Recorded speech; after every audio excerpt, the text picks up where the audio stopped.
Welcome everyone to the Women Are Worthy Network. This is where we have a wonderful discussions where people talk about, their trials, tribulations, and what they've gone through.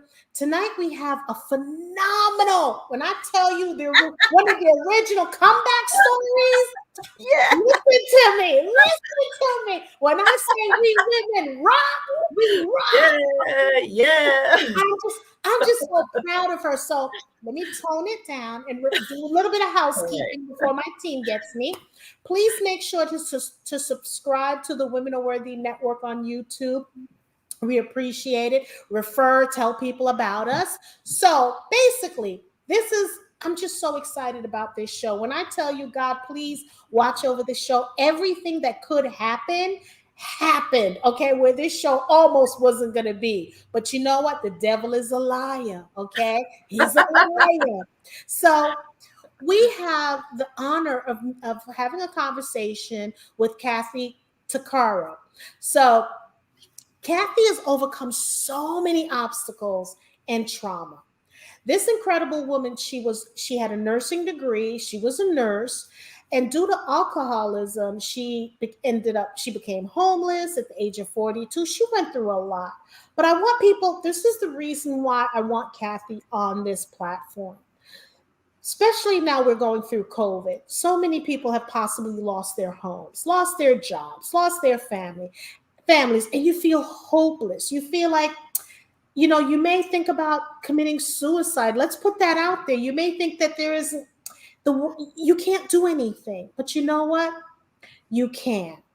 And through this woman, she's going to share her incredible story with us. We want to inspire hope. That's why I wanted her on here, to inspire hope. We're no better than the other person. We're here to support and love each other. So without further ado, y'all, oh, Lord, thank you. Oh my gosh. All the way from Canada. Yes, y'all, I said Canada. Yeah. We have Kathy. Kathy, how are you, honey? Hi, thank you so much for having me as a guest. It's a real honor to be here, and I love the title of your show, just everything that you're all about, I'm about. So I think this is a good connection. So yeah, let's get right into it. Let's get into it. So, people are hearing, they're listening, and they're like, wait a minute, she was a nurse. What happened to her? And again, I want to inspire hope. I want to inspire support and love, because that's what this platform is all about. We all about love, positive polys, negative Nellies. You got to go. Yeah, that's right. For such a, reading your story and talking to you, I think I need to take my lashes off, because I think my lashes may come off when I start crying. Okay, so Kathy, do not make me cry, because I have no more lashes from ripping my false lashes off. Okay, Okay. Let's get into it. Who is Kathy, and tell us your story. This is a platform this is your show. I'm just the facilitator. Tell us what happened, Kathy. It's such there's so much content in there that it's where do you start? How do you even come across with what the message is? So you know what, I'll just get right into it. It's a lot of people have their pain and trauma, and we all have a story. I've met a lot of women that their stories are 100% worse than mine, but it's not a matter of who is worse, who's better. It's not, because it's what you do with that story, because it's all different for every person. In my case, I was put in a foster home from 6 months old till I was 4, and I was molested. My very first memory is a hand going like this and whispering in my ear to not scream and not cry, to be quiet. So my very first emotion was fear. And I have spent my entire life, up until about 10 years ago, with that invisible hand on my mouth. It's like I had no voice. I couldn't speak. I couldn't say anything. I was so full of trauma. My mom, she remarried when I was 4, and thought he was, for the community, he was the perfect guy, the all genius. Everyone loved him. But as soon as you closed the house door, he became a monster. the sexual abuse involved, a lot of family violence. Not so much the sexual abuse with me, it was more my sister. I just had, like, I had to take showers with him and bath him and do things like that. No penetration or anything to that extent. But I mean, abuse is abuse in whatever form it takes, right? You're still violated. His father, his brother, and my stepfather, all three molested my older sister, and she's been a mess her entire life up just until like 4 years ago. Like, it's just horrible. So I grew up in fear. Not only did I have the mouth covering the hand covering my mouth, but I had fear that was overwhelming inside. So what I did with that, when I was 14, I was raped by my first boyfriend. I was molested again. I was sent back to that initial foster family, and I was molested again there. The police were involved in this one. It was a pretty violent event. I never said anything to my family. I ended up at going to escape my household because there was alcoholism and drugs and just very dysfunctional. So I left when I was 18. I went to Montreal to become a model, and it was all right, but I didn't have the right personality. I had no say, right? So when I was 19, I went to Miami to be a model down there, and one of the photographers slipped a roofie in my drink, and I was drinking Diet 7-Up. 1 minute, like, I felt it wasn't right, I should go home. And he says, "Oh no, just, have one more and I'll take you home." That the what is it? The wolf with the slick smile, And I woke up and he was raping me and telling me it was my fault, that I had asked for it, that I wanted it. And I know damn well that's so not true. So I never told anybody that. And when I was 19, I gave up the modeling. I went to New York. I did all that, but I was too traumatized. And when I was 19, I was gang raped, leaving downtown Montreal, the bar, not the bar. I worked in a hotel on the top. They had a pool and a restaurant sort of thing. And at 3:00 in the morning, I went to have lunch with all my coworkers. And then I took a cab home. All I had to do was leave the cab door and cross the street to my apartment. But it was in a dark area of Montreal, like close to downtown. I couldn't find my keys, and I just kind of looked over and I saw 4 guys coming, but I was too preoccupied by finding my keys. Next thing you know, I got hit on the head and drug around the corner. And thankfully, I ended up passing out before, so I don't have a whole lot of recall. I mean, there's bits and pieces. So when I woke up, there was a man on top of me raping me, and he wouldn't get off until, even though I tried fighting him. But when he finished, I was able to roll out and try and find my clothes, which were all torn from before. My purse was gone. I had no money, no keys, my rent money, like everything was gone. And I asked him, I said, "Well, where am I?" And he said, "Well, he was my neighbor." He says, "You're right next door." So my neighbor had found me in the alley. And so him and his roommate both raped me. And instead of calling the police like I should have, I was so filled with disgust and shame, and just, I can't even put into words how I felt. I went and I crossed the street and called my landlord to come open the doors. And when I told him what happened, he ended up raping me. Like he wanted to teach me a lesson, is his exact words. And he'd said, "If you fall off a horse, what do? You get back up on." And he said, "Most women that have been raped are become frigid, and I can't let that happen to you. So I'm doing you a favor." He says, "You'll thank me one day." And he was really rough, and it was just awful. I can't, So he left, and I drugged myself to the bathroom, and I stayed there for as long as there was hot water, trying to wash all the dirt. Did I call the police? No. To this day, I don't understand why. I think maybe partially, maybe it was my fault, but even though I know it's not, but back then at 19, So I stayed in my apartment for a couple of days, and I just couldn't seem to function, and until I realized, oh my God, it's a landlord. He's got the keys. He's going to come back. He's going to do it again. So that forced me out, and I needed a job. I needed to find a new place and new rent. And so as I'm standing on the bus stop, waiting for the bus, I see the neighbor who had raped me the night before, he's looking at me, and not to be crude, but he started rubbing himself and looking at me, smiling and sticking his tongue out. And I'm thinking, oh my God, like I got to get out of here. Like it threw me over the top. Like I lost my mind. And instead of going to look for a job, I had like $10 or $12 left to my name. I went to the liquor store and I went and bought a big bottle. Next thing you know, I'm on the biggest bridge in Montreal with a leg over, about to jump. And I'm cursing God. Like I was so angry because I'm such a good person. And I'm like, if you're such a loving God, how could you let all these things happen to me over a lifetime? Since I've been small, it's just been back to back to back. Like, how could you do this? Like, and why? Like I talk about it, I still got goosebumps. It was quite the moment. So as I'm cursing him, literally, and I'm screaming, like, I hate you. And a man shows up. I could see him out of the corner of my eye, and he shows up. He was walking a bike, and he puts the bike down, and he never said a word. All he did was grab me by the shoulders, pull me off the ledge, and he just sat with me. He never said a word. It's because that's what I needed. He just kind of held me, and that was it. And he had this kind of love that was exuding from him, coming out, and I felt peace more than anything. And he walked me off the bridge about an hour later, or whatever time, I don't know.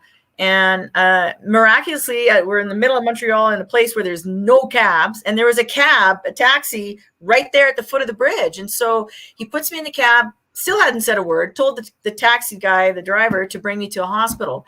So I did. I went there, and I didn't tell him that I was raped. I just said that I was suicidal, right? So I was there for a week, and then I left. And I thought that I could just deal with it without, actually dealing with it. But I couldn't, because I was having nightmares every night. So what do? I'm drinking, and I swallowed a whole bottle of pills. And I managed to call my mom, who was 6 hours away, and say, hey, Mom, I'm sorry, and blah, blah, blah. And I said, I took some pills. She managed to get an ambulance to me, and I got my stomach pumped.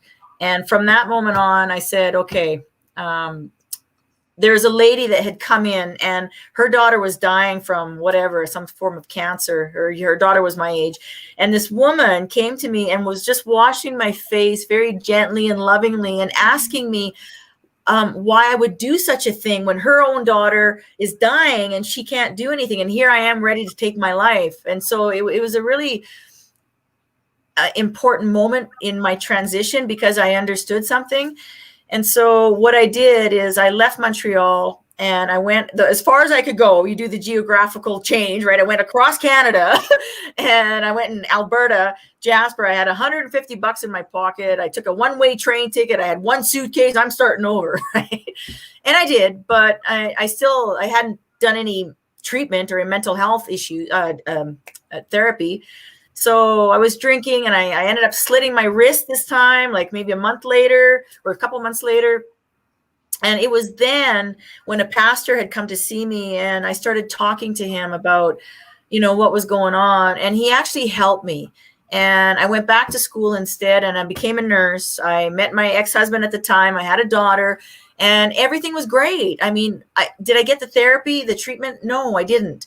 What I did is I swallowed everything, pretended that I was fine. I'm really good at putting on a smile, man. Like, hey, how's it going? Right? And with this new nursing career, it gave me the motivation to better myself. I have this wonderful future. There's great, endless possibilities, these opportunities. I'm doing good. I'm a great nurse. And I loved what I did, because it was easier for me to take care of other people's problems. Right. And it's a classic nurse syndrome. You work overtime just to not go home, not to deal with your own crap. So I did that. I was working 2 jobs, and just trying to, what I was doing is that I was downplaying my pain. I'm looking at someone who's riddled with cancer, who burn victims. I was on the burn unit for a while, or all these different issues, medical issues. And I'm thinking, what happened to me was a long time ago. It doesn't matter. You give yourself excuses. You lie to yourself that it's okay, that it's not that bad. It happened in the past, stays in the past. Let's just keep it away. So what I did is I locked it down in that vault, and I just kind of threw away the key.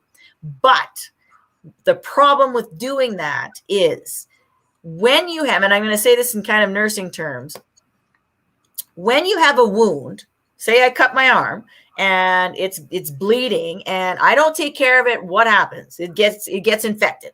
If you don't take care of the infection, I mean, you can get gangrene, you can, get septic, it goes through your blood system, you can die from it. So what is the difference from an external wound and an internal wound? It's the same.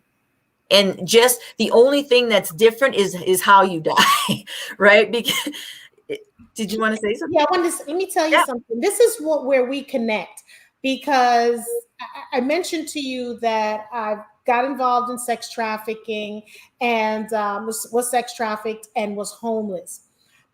You hit the nail on the head, Kathy. Yeah. Because when, I didn't get treatment, I didn't do anything. I thought everything was fine. I was a teenager. Yeah. But what I did was, like you, I wanted to get into healthcare to help people. So what I did was I suppressed everything. Yeah. I locked it away in a room. So I would watch shows about sex trafficking and I'm like, what is this? What's going on? Didn't connect it to myself, right? But then when I would watch shows and I wouldn't go out looking for sex trafficking shows. Those shows would just have you watching a show and someone was sex trafficked. Yeah. But because I suppressed it, eventually I started having panic attacks. Things started manifesting because I didn't get treatment. So then I started seeing a therapist. I realized I can't go on like this. I'm telling you, Kathy, I couldn't walk to my mailbox. Yeah. It was just bubbling. I felt it bubbling. Yeah. Then I would have panic attacks. Didn't know why I was having panic attacks. And I said, you know what? So my doctor said, maybe you need to see a therapist. And I'm like, I'm not crazy. What are you talking about? But why do they do that? I know, right? I said, I can't go through this anymore because it's choking me. I'm not living my life to its fullest. So what I decided to do, I sought therapy and I said, okay, I need to have someone from New York. And I knew what kind of therapist I wanted. By the grace of God, I found the right person.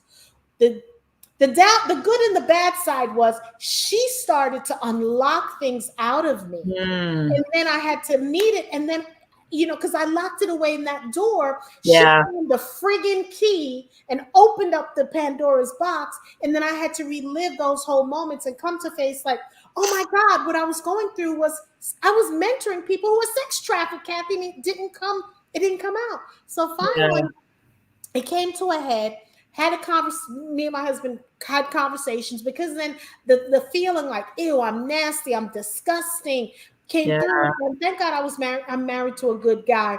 But because some men can't handle that, Yeah. So everything came out and I started feeling better. So I noticed when I have panic attacks, it's because of something that I've not tapped into. So that's where I bonded with you because, honey, you are my sister, whether you know it or not. You are my sister from another mister. Because when I read your story, I said, oh my God, we connect. So I understand that thread, so I just wanted to interject. I didn't want to talk too much, but I just wanted you to understand why I bonded with you because you really didn't know, but I bonded with you with that. So thank you for sharing that. Oh, thank you for sharing. But like what I was getting to is that internal wound, it's the same thing because what people don't realize when you are say sexually abused as a child, because there's millions, and I mean millions of boys and girls that are sexually abused. Well, you carry that with you, all right? Whether you know it or not, you carry that low self-esteem, that worthlessness, that shame, that inner filth. And so you don't quite ever feel good enough. So how does that, as a wound, when you don't deal with it, it becomes infected, but it comes out in a different way. And it comes out in the decisions that you make, the people, the choices of partners that you choose, the clothes that you wear, your actions, your behaviors, your thought patterns.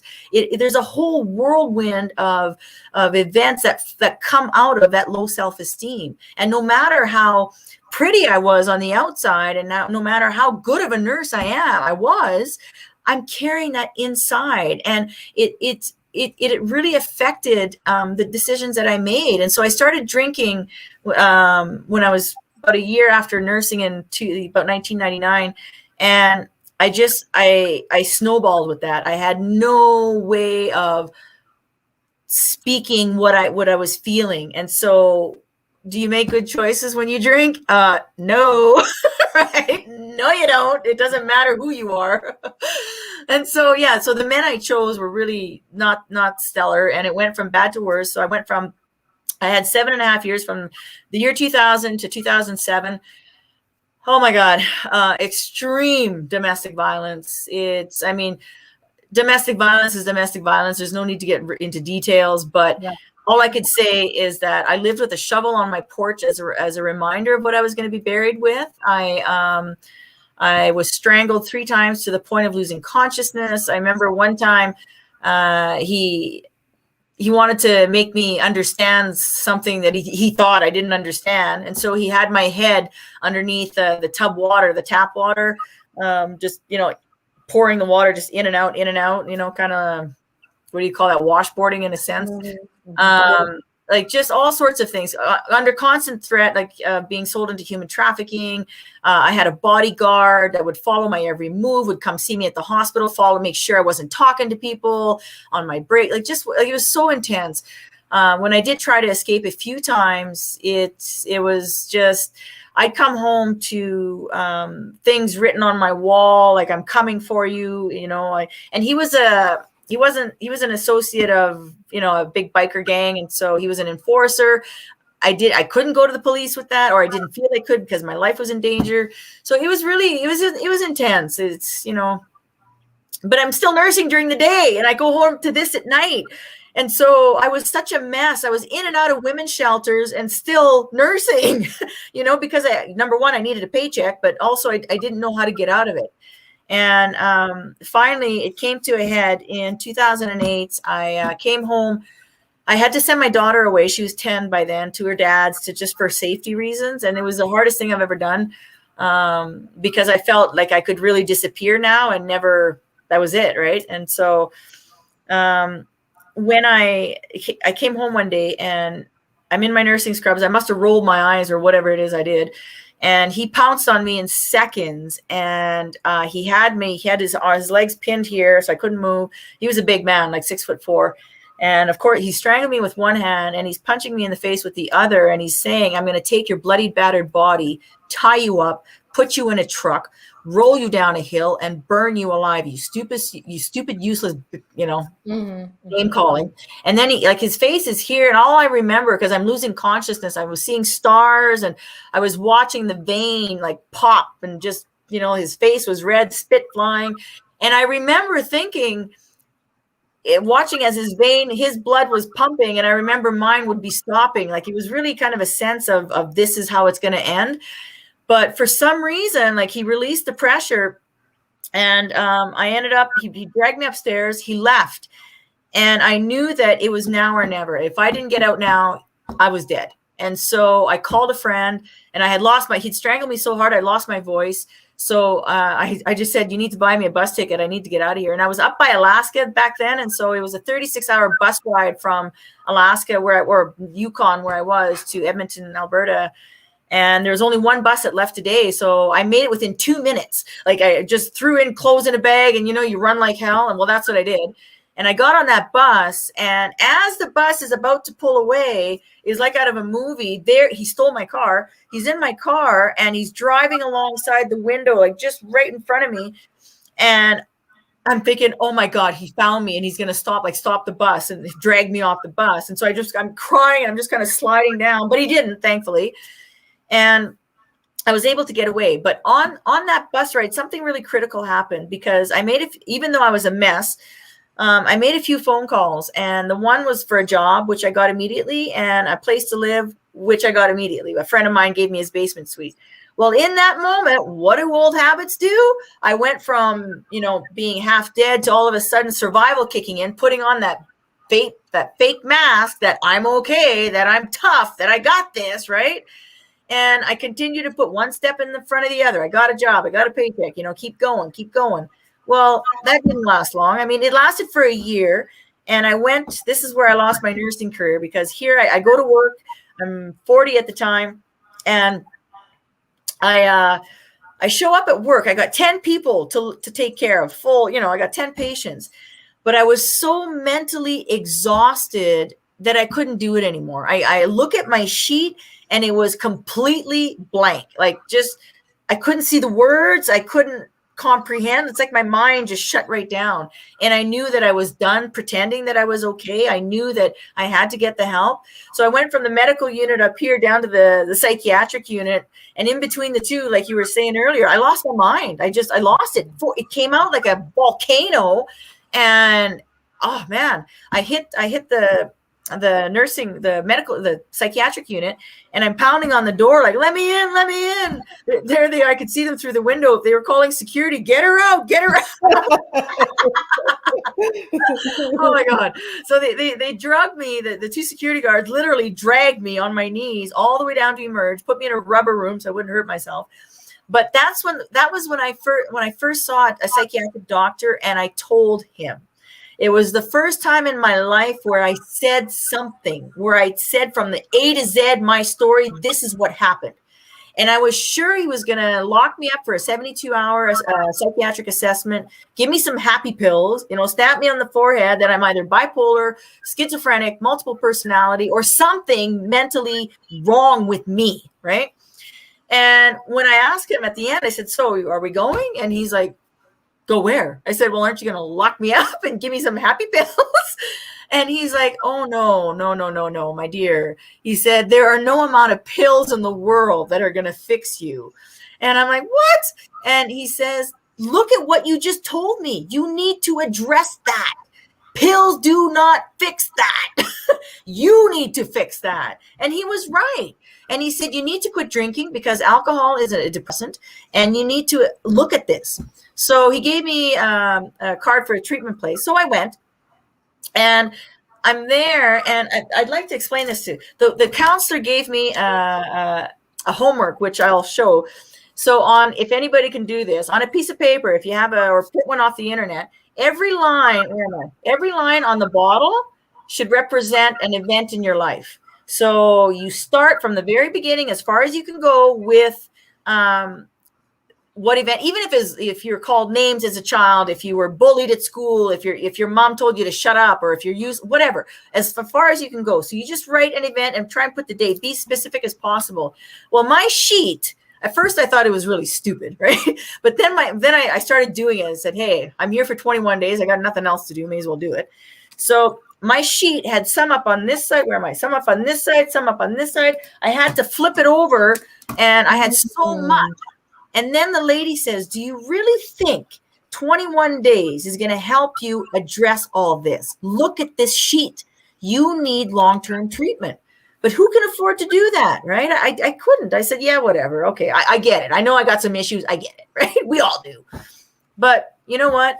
Because I didn't do that, I went back to nursing, and I went back to drinking, right back into my old habits. And I ended up losing my career completely. I ended up slashing my arm here on a drunken and pill binge. I was in ICU. Lucky I didn't die. I ended up losing everything I own. I was 42 by now. I was on the streets. My daughter didn't talk to me for 2 years. I was wicked alcoholic. But something changed in there. On the 7th day of being homeless, I have, oh God, I should show you. I have a picture of my homelessness. It's you don't even recognize me. It's unbelievable. Anyway, on the 7th day of my homelessness, a man named Toothless Joe, and I kid you not, from the homeless shelter, was walking by, and he slapped me on the back, and he goes, "This is the life, live it, love it." When he did that, something clicked. It's as if that cloud of depression that I had for decades, it just smashed. And I saw crystal clear for one moment, and I'm looking it around, and I said, what did you just say? I said, this is not my life. I don't care what you think is okay, but I actually stomped my foot. I said, this is not my life. And although I had nothing, and I mean nothing literally but the clothes on my back, I had been robbed, all my identification. I mean, I had nothing. I had my mind enough to say that I'm going to do whatever it takes to get away from that guy. right? I said, I am not spending the rest of my days looking at Toothless Joe. That ain't happening. So not happening. That was okay. I was here's people find the basement, the rock bottom here. I found the root cellar of rock bottom. It was awful. So I turned around, made a decision. I was going to do that. I went to the hospital. I detoxed. And then I went to a women's center where you live for a year and you address all your issues. It was a faith-based program called Hope Mission Wellspring Program for Women. You got treatment Monday to Friday, 9 to 4. You had counseling once a week, or a special type of counseling. I had to attend a 12-week sexual assault recovery group. I had to do anger management. I had to do boundaries, self-esteem, codependency, all the major topics that nobody talks about. And it was there that I had to unlearn all the lies that been told since childhood, that I'm useless, that I'm fat, that I'm ugly, that I'm worthless, that I'll never amount to nothing, that I'm stupid, all those things that come back. And I had to get rid of that. And then I had to relearn who Kathy really was at the age of 42. Because I didn't know what I liked or I didn't like. I didn't know who I was because I was doing everything for everybody else. So what would you tell your 5-year-old Kathy and your 21-year-old Kathy, knowing what you know now? Oh my God. Say something. Have a voice. Tell someone what is going on. Do not keep secrets. Get the help. Reach out, especially the children. What I do now is I'll tell you about a little bit about later. I travel. I work with children now, especially because of that. But yeah, no, it's very, very important to speak up, to say something, to go find. If one person doesn't believe you, you go find another one. If they don't believe you, you go find another one until you find the right resource, right? Yeah. And it's so important also to find a tribe. I'm always talking about tribe. Yeah. That's why, because I've met women that I'm told them that, I was sex trafficked, I was homeless, and they're like, but you don't look like someone who was homeless or sex trafficked. Yeah. What the hell does someone look like who was sex trafficked? The stuff that you see on TV, it's not it. So that's why it's so important for us as women and men, boys, girls, to talk about it. Because for me, I find it, because at one point for me, how I got into it, it's different from other people where it's men. It was a female in my family that got me into the sex trafficking. So because of that, now the crazy thing about it is I love women now, right? Yeah. And I've always had great relationship with men, dating. I've never had a bad boyfriend hit me. I didn't have any of that. That's not saying I'm perfect. So where my insecurities or what I didn't like was I hated women. Hated them, because you think if someone can do that in your family, imagine strangers. So I had this block up where I hated women. I wanted nothing to do with them. I chose male-dominated careers and things like that, where it's mostly men, so I didn't want to do. So then God actually spoke with me and told me, because even my healthcare providers were men. And God told me, God told me, Jackie, you got to start working with women. Girl, when he told me that, I'm like, you crazy. You are not talking to me. You are talking to somebody else. You are not me. After what I've been through, and with women, and whatever, sex trafficking, it's always, because it's always one who brings you into it and then tries to help perpetuate it. So I said no. So he's like, Jackie, I'm telling you. So I'm bargaining with him. I'm like, Lord, I don't know what you're talking about, but you're not talking to me. Ain't no way in heck I'm going to be working with women, empowering women, supporting women. I don't like them. Okay. So then he when I tell you he broke me, because he broke me down. And then I said, where I mentioned to someone that I got sick, and it was so bad where they were telling my husband to call my family. And I'm like, okay, Lord, I'm going to do better. And then I got out and I lied to him. So I went back into my field, and he says, you need to quit your job. You need to do all of this. And I'm like, I'm not quitting my job. You crazy. I'm making too much money. I'm not quitting my job. And then when I went back in the hospital again, he said, Jackie, the next time you come out, it's going to be in a body bag. I'm like, okay, let me text these people and tell them I'm not working there anymore. Yeah. I'm saying that to say, Kathy, where, I found a kindred spirit in you, because when people look at us, they don't see that. They don't see the pain and stuff that we've overcome. And a lot of people ask me, Jackie, because I'm very extra. I'm very outgoing. And I'm that way because I almost died. And I'm so happy to be alive. Where for me, I'm just so happy, not to fake it till you make it. This is just who I am. You know what I'm saying? And I'm Yeah. just so happy to be alive and to help other people and to hear another woman who almost walked in. I would be walking in the same path, not in the same shoes. So the fact that you said to tell someone, my question to you is, what made you still have that umph to keep going? Because like you said, you tried to commit suicide. Oh. I thought about it. I actually had a gun to my head. I'm transparency here. Yeah. I had a gun to my head and I was about to do it. And the reason I didn't do it was my dog. I did not want my dog having to lick my brain matters off the wall, and then my husband coming home and having to deal with. When I say I'm transparent, I don't have anything to hide. Because when we survive what we survive, we can talk about anything. That's but right. I actually had my gun to my head, and he was licking me, and I'm like, crap. If he's licking me now, he's gonna be licking my brain matter. So that's why, and by the grace of God, why I'm still here. So what made you continue to push through it, persevere, persistence? What made Well, you I've always had a really strong inner connection with God, and I've had a lot of spiritual experiences. And although life was really tough, I had one spiritual experience in particular right before I went to the long-term treatment. I was on my knees. That's when I lost my nursing career, and I'm on my knees, and I couldn't move for 3 days. I laid on the couch waiting for God to save me. I honestly, and I didn't even comb my hair. I couldn't function. I couldn't think. And so on the third day, there was a song playing on the TV. It was the Foo Fighters. It's from an acoustic version called Another Round. So the song is playing, "Can you go another round? I will follow you." And I'm on my knees and I'm just sobbing and sobbing. I'm so in despair and so much pain and I actually stopped crying for a minute when I heard the words, "Can you go another round? I will follow you." And I'm like, can I go another round? Do I have the strength? Like, I don't know. I'm tired, God. Like, I don't know. And so as I'm thinking about it, I kind of look like this. And I was in a really dungy basement suite and there was no light. Well, out of the one little window that was there, that was barred off with a garbage. Anyway, there was a ray of light about like this. It came through the darkness and it hit me in the heart center.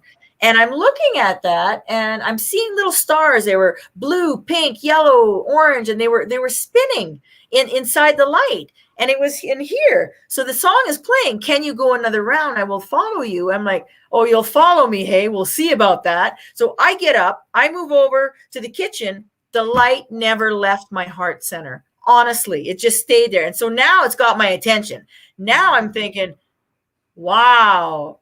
Okay. So I moved from the kitchen over to my little couch and I jumped up and down. The light never left my heart center. And I knew then and there that I wasn't alone, that clearly there's a bigger purpose for my life and that I needed to persevere. So I got back down on my knees and I surrendered. And I just said, okay, God, I don't know what you got. Clearly you have a plan for me. I don't know what that is. I mean, I can't see it, but I have faith that you need me for something. So in that moment, I hear this voice saying, "Kathy, get up." I panicked because my ex would always stalk me and find me. And I thought he was in the house. So I turn around. There was nobody in the house. The voice said again, "Kathy, get up." And that's when there was a knock on the door. And it was my friend who lived upstairs. He'd been gone for a couple of days.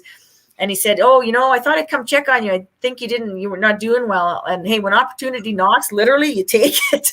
So he's the one who brought me to the women's center that I stayed for a year. So that was the whole beginning. And I've always known that there's a bigger purpose for my life. I just couldn't find it. So in that treatment center, I knew that I couldn't go back to nursing. So how do you change careers at 42, 43 when that's all I knew? So I went to a career planning workshop and where the lady, they give aptitude tests, personality tests. And On the third day, on big block letters on top of the sheet, it said heavy equipment operator. I laughed so hard, I just about fell off my chair. I'm like, that is the most ridiculous career I've ever heard in my life. Like, there's no way. I said, I'm 42. I'm a woman. I don't even like equipment. I'm not mechanically inclined, and it's a man's job, right? So I give her test back. I said, your test is wrong. She pushes it back, puts one hand on her hip, gives me the look, and says, if only you believe in yourself a little bit, missy, you'd see the test is right. She puts on a Les Brown video, 10 minutes. It's possible, right? And I started thinking, well, I can drive a truck, right? Anyway, so things changed, and she sent me to Women Building Futures. It's a nonprofit organization here in Canada where they get women into the trades. And lo and behold, another God shot. When I walked in the door, the very day, ExxonMobil, biggest oil and gas company in the world, happened to be there. They were paying for 16 women to take 12-week heavy equipment operator course. 170 women applied. They took 16. I got picked. And out of the 16, I did the 12-week course. They hired 11. I got hired. That was 8.5 years ago. Today, I drive the biggest truck in the world. As you can see, that's me on my book. It's 2.5 stories high. It's when the box is up, it's 5 stories high. It's massive. It has done wonders for my self-esteem. The schedule is phenomenal. Like right now, I work 2 weeks on, 2 weeks off. I get 6 weeks vacation a year. Sure, the job is great. I don't just drive truck. I operate other equipment, other really, really, really big equipment. And the job is done. It's transformed my life. The people, it's taught me that men are good. They're not all bad, that there's some really good, kind, loving, patient men out there. But what it's done, it's given me the finances and the ability to travel with this job. So now that I wrote the book, which is available on Amazon, by the way, or my website, it's in 5 languages. It's coming out in Portuguese here right away. I just finished the draft. It's in Spanish, French, and Hindi. But more so, the time off, what I do now is on my days off, and I'll show you back here. Which way am I going? This way? This is my wall of love. Mm-hmm. And I travel the world, and I work for free with women's shelters. I go to schools in other countries. I go to juvenile homes. I visit prisons. I create community events, and I give free personal development classes just because if I can help, if you think about it, if you help one woman, okay, transform her life like I did, like you did, that woman is going to teach her daughters and their friends and whoever, and the cousins and the nieces and the nephews. Generations. Generations to come, and you create your own community because you are well. If I'm not well, my daughter, what I'm teaching her is not well. So this is why I do what I do, because if I can reach 1,000 women, well, those 1,000 women are going to reach more, their children, right? And that's how change happens in the world. So my wall of love is taken from kids. I get pictures, I get letters, I get gifts, I get cards, I get the most beautiful things. And this reminds me on the days that I struggle, because I still struggle, like, am I making a difference? Yeah, Kathy, you are. Look at back there, right? So when I was in Grenada, I'll give you an example. I work with kids who are sexually abused. I was in a church full. There was 138 students, and I'm thinking, oh my God, they were just little tykes, maybe, I don't know, anywhere from 5 to 7 or 9.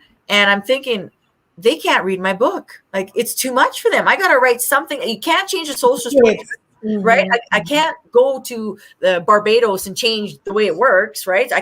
What I need to do is help them, right? Get the help. So I wrote a children's book. Where are we? It's The Mystical Swordsman of the Sukmat. And the imagery is just absolutely, where are we? Over here. Anyway, here, I'll show you. See? Whoops, where are we? There.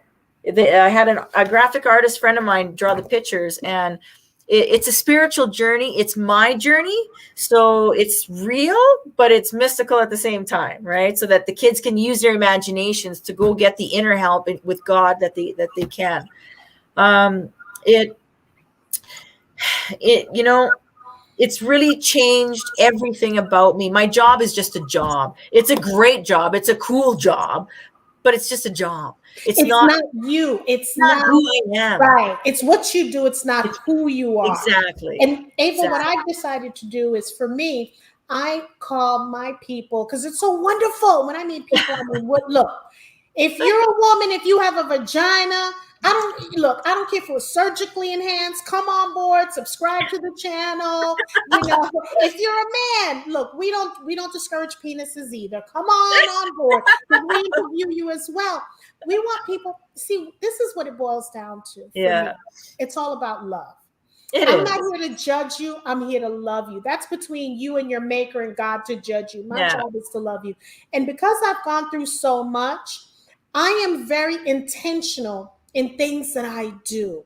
I'm intentional because right now, COVID, all this stuff that's going on, we need to start supporting each other, man, woman, white, black, Asian, it doesn't matter. Yeah. We need to, because I tell people I'm allergic to negative Nellies. I'm addicted to positive polys. So if you're negative, get off my channel. Don't want nothing to do with me. I don't have time for that, because time is of an essence right now.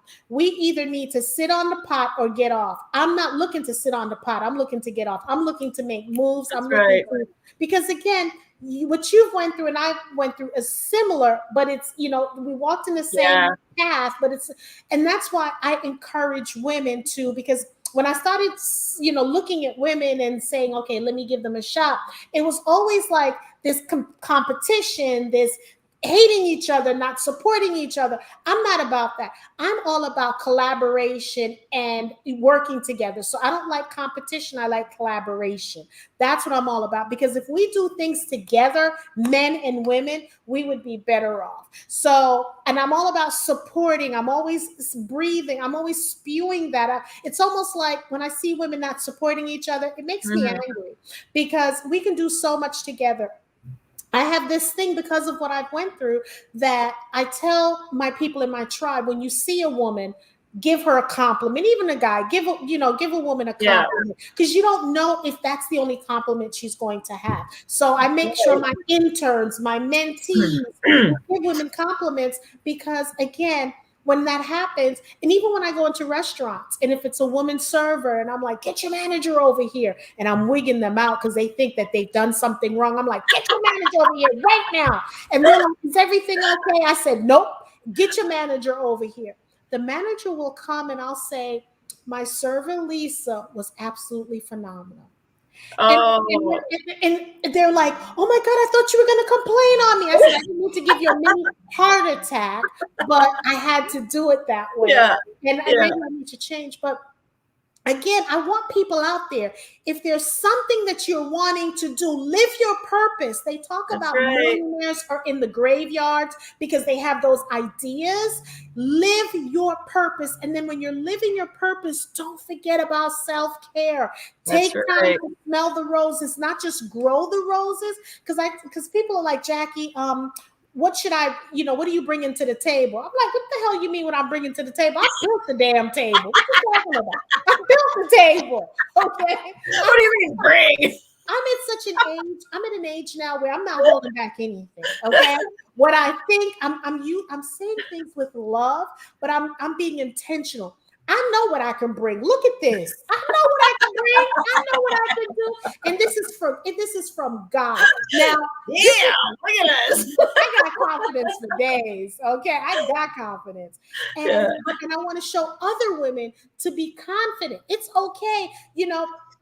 You may, don't worry about the extra weight. Don't worry about the flat. No, it's the person, because I'm telling you, the inner will come out, because it's easy to look pretty. You can get plastic surgery to look pretty. But you want your inner and outer to match. You want to show God, the person who created you, that you're living your life. I don't care what you're doing. If you're a garbage person, if that's your occupation, be the best garbage person. If you're going to school, don't just stop where you are. Always strive to be your best self. You know what I'm saying? So that's why I understand, because what I do, and I just want to give a little tip. What I do, I have a mason jar, y'all. Okay, so y'all know I'm all about my plant base, but I'm all about inspiring people. I have a mason jar, and where is it? I have a mason jar, and in my mason jar, every day on a post-it note, I post happy things like I'm alive, or this happened to me, that happened to me. Because it's going to happen on days, Kathy, when you're just not feeling right or something, or that little depression. Because like you, when I was going to a therapist, I thought she was going to give me a pill, subscribe. She says, you don't need that. I said, no, I'm bipolar, something. Yeah, She said, Jackie, you're not bipolar. Stop trying to give yourself something, okay? She's like, you just need to talk. You just need to get it out of your system, and we can, so she gave me steps. So what I do is I put little happy things in there, like it's a great day, things great that happened to me. And on days where I'm feeling like that depression is about to come back through that little brain, I open up that mason jar and I read these positive things. And I'm like, so that's my way of when it happens, because people think that when you're helping people and when you're strong, you don't need help. And that irks me, because people don't want to hear when I have to say something, because it's like, oh, you'll get over it. No, we need that love too, because we're strong, Yeah. So I love you, Miss Kathy. You are now in the tribe of Women Are Worthy Network, baby. Okay. The hardest thing that I had to overcome was learning that my personal value doesn't decrease because of somebody else's opinion. I spent my entire life, especially modeling, gauging who I was based on what you thought and what you thought and what you thought. And so I was like a chameleon trying to please everybody. And it was really hard to undo all that and just stand there and say, hey, this is it, like it or not. I love myself for who I am, and I don't need you or anybody to tell me that I'm not good enough, or I'm not this, or I don't fit your standards. I don't care. I just don't care. Right? Make This your own is standards. it. Right? Make your own standards. You do. And that's really important. And another thing that I like to tell myself is that on days that I lose my spark, well, the next day, guess what? I'm going to get back up and I'm going to rise as a whole damn fire. I may be tired today, but look out. Because when sleeping women wake, mountains move. And that's a fact. Ooh, wait a minute. She just dropped them jewels. Let me type that in. When sleeping women wake, mountains move. Come on, that's a good one. Oh, man. I guess for a message, one of the biggest things that I had to learn for anyone out there is that I needed to change the story I was telling myself. I needed to learn to believe that I'm good, that I'm awesome, that I'm funny, that I'm beautiful, that I'm a freaking rock star, and it didn't matter with anybody else. But in also saying that, I also know I had to understand that I'm not alone, that I'm not doing this alone. I have God. I have a lot of resources. And for anybody that is struggling out there, you can go to my website, and there's a resource tablet on there, menu or drop down thing. And I have a list of resources. I hadn't been on my website for a while. I keep sending to my web guy, hey, because people contact me, hey, could you add this to your page of resources? Well, I hadn't looked in a while, and I looked, was it 2 days ago? I was shocked. I think I must have over 60 resources on there. What's your website? www.kathytuccaro.com. That's simple. Okay, that's what I'm talking about. Yeah. So go under the resources. There's tons, and it's mostly in the States too. So there's so much free help out there for anyone, no matter what is going on. You can always contact me. There's a contact list. I will respond. I promise you. If I don't respond immediately, it's because I'm at work and I don't have my phone or any equipment when I'm at work, but I do respond. I believe in reaching out when you when you need the help. And it doesn't matter who you reach out to, but reach out.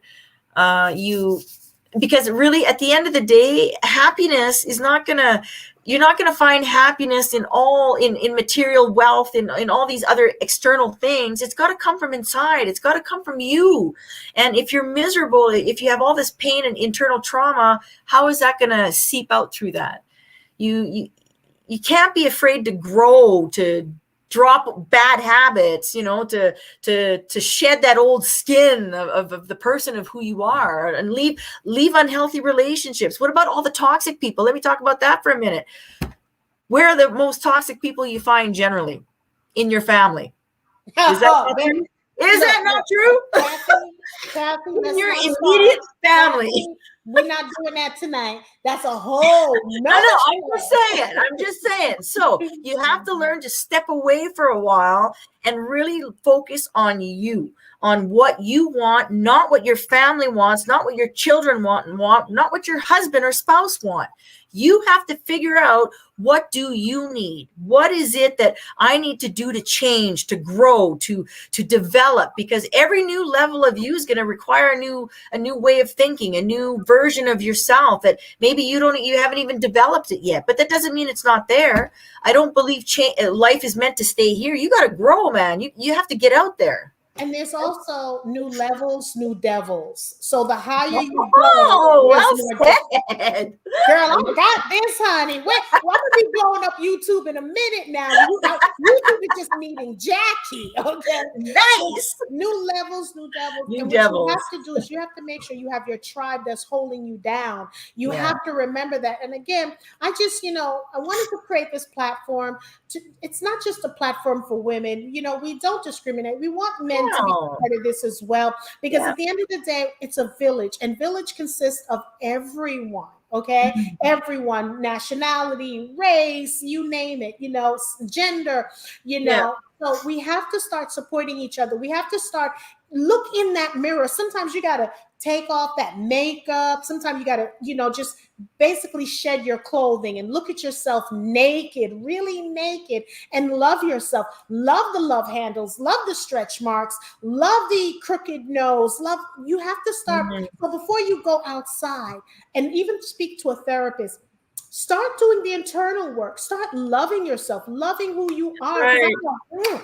I love me, because if I don't love me, how do I expect my husband or whomever to love me if I can't love myself? You know what I'm saying? You're so cute. Honey, I'm telling you, I am a journey, okay? I'm a journey. Listen, I wouldn't marry me, okay? Because I come with a lot, okay? I come with a lot. Oh, man. You have to have that self-love. Love yourself. I go to restaurants by myself. I tell people, I put my compact on the table. I'm like, hey, Jackie, how you doing? And I'll tell them I'm going to eat for two. And they're like, where's the other person? I said, can't you see the reflection in the mirror? That's the second person. I'm going to lunch with myself. But, and I just want people to love each other. Yeah. And I want to remind everyone, on our Friday show, we're going to be talking about Black love. How do you love a Black woman? How do you love a Black man? Because there's so many. That's so deep. We're going to have a panel. It's going to be at 8:00 on the YouTube channel, the Women Are Worthy Network of the YouTube channel. Please make sure you subscribe. Kathy, when I tell you I'm so freaking loving you right now, I loved you when I read you, because I'm an empath and I feel energies. It's all about energy. If the energy's not right, I can't deal with you. But and that's the purpose of me doing pre-interviews, because everyone looks good on paper, but then when you get on the show, like, oh my God. There's some guests I had, and I'm like, oh my God. It's like pulling teeth. But at the end of the day, they're still family, because once you're on this platform, we consider you family. We respect everyone. And I want you to know, Kathy, and I know you know this, but let me say this. It's important that we give each other, or I give you your rose, okay? I don't want to just give you the rose. I want you to see the ground it was planted in, the thorns and everything. But because I'm giving you your rose, I'm cutting the thorns. Cutting the thorns for me means no negativity, no jealousy, no, it's all about giving you your praise. And I'm so freaking in awe of you that you've gone through multiple abuse, rape, you name it. I mean, when I kept hearing the rapes that you've gone through, I'm like, Yeah. damn. And you got back up. You chose to be alive. You attempted suicide, but suicide wasn't ready for you. God wasn't ready for you. He wanted you here to be on this platform, to do what you're doing, to talk, for me to meet you, my sister. Now I got to add you to my list of sisters. I got 99 sisters now. So I want you to know that you are loved. You have self-love. You got a supporter over here. Whenever you have a day and you're like, look, Jackie, I just want to talk, I'm here, my sister, because Okay. I freaking love you. So tell us where we can get your book. I have your website up. Okay. Tell us where we can get your book, because we have to wind down, because we can talk forever, honey. No, right? Amazon, Kindle, Kobo, Smashwords. It's basically everywhere. My website. Yeah, it's in Barnes and Noble. It's in here in Canada. It's in Indigo Chapters. So yeah, that's where they can get that. Like what I said, I'd like to do before we end the show, what would you like to leave the audience? What jewel would you like to drop, or for them a takeaway? What takeaway would you like to leave the audience with? you know, my biggest lesson is that if you don't make time for your wellness, you're going to have to make time for your illness. I burned right out, and I didn't need to get that far. I didn't have to get that, but I didn't know how to take care of myself. So I'm going to say that again. If you don't make time for your wellness, you're going to be forced to make time for your illness. And the last thing is, you need to believe in the person you want to become and take steps every day to get there. I mean, I do that, right? Like right now, I'm working on a screenplay. I want to get my book out into a movie. And so I'm working towards that. I'm moving to LA here next week. I'm so excited. Yes. You get closer to Georgia, baby. You get closer to Georgia. Hey, I'm actually going to be in Atlanta, Georgia, and I'll talk to you. Okay, we'll talk. We'll talk. And yeah, so and that's believe in who you want to become. And we want to put this out there again. Please make time for your for self-care. I call it self-care. She calls it wellness. Do some things away from the family just for you. Don't do it for the kids, the husband, the wife. Do it for you. Take time to breathe. Not just breathe. I don't want you to inhale. Not only do I want you to inhale, I want you to exhale. Take time to exhale. Take time to smell the roses. Just take time for yourself. Take that downtime. You're working hard. There isn't anything with working hard, but if you're going to work hard, you need to play harder. Okay. That's right. So I just want to put that out there to you. And my loves, thank you all for watching, supporting the Women Are Worthy platform. Please make sure you subscribe. I'm telling you, we having some bomb diggity shows. We also have on the, for some of you, we had Deb Atney on the show. We have Dorinda Clark on the show. So just go back. We had Dawn Robinson from In Vogue. I'm telling you, I'm big, y'all. I'm big. Yeah, you are. Yeah, you are. It's not just the celebrities, because we're all celebrities in our own right. They sign autographs, we sign checks. We have to pay bills. That's our autographs. But I'm going to get your book as well to support you. I'm definitely going to get your book, read it, and talk about your book as well. I'll mail you one. I'll sign it and I'll mail it to you. Thank you. I'll send you the address. So thank you for being a blessing to me. Thank you for being a blessing on our platform. And again, everyone, you could have been on any other platform. You could be scrolling through Netflix. You could be doing a lot of things, but you chose to spend your time with us. And for that, I am eternally grateful. Thank you, everyone. Have a good evening. Thank you for having me. Bye. Bye.